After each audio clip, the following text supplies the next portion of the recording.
Hey guys, I'm Christy with WTI.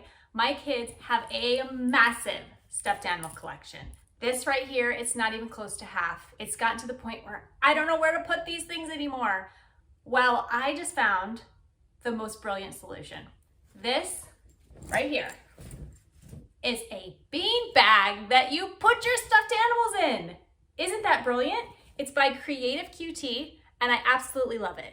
You would not believe how many stuffed animals fit in this thing. I got the extra large size and it fit all of these in here. 101 total, that's unbelievable. Plus there's a little room to spare.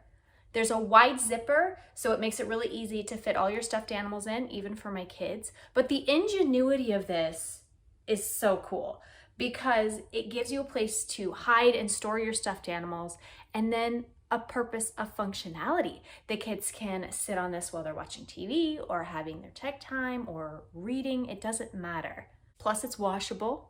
The material's really soft and comfortable. It's large enough that even adults can sit on it. And it looks nice in his bedroom. So now we have a tidy place to keep all of our stuffed animals and my kids have a place to lounge. It's really been my favorite way to store stuffed animals. I haven't found a solution I like near as much as this. So if you have a stuffed animal collection that is a little bit out of control, you should definitely check it out. I know you're gonna love it. And that's my point of view.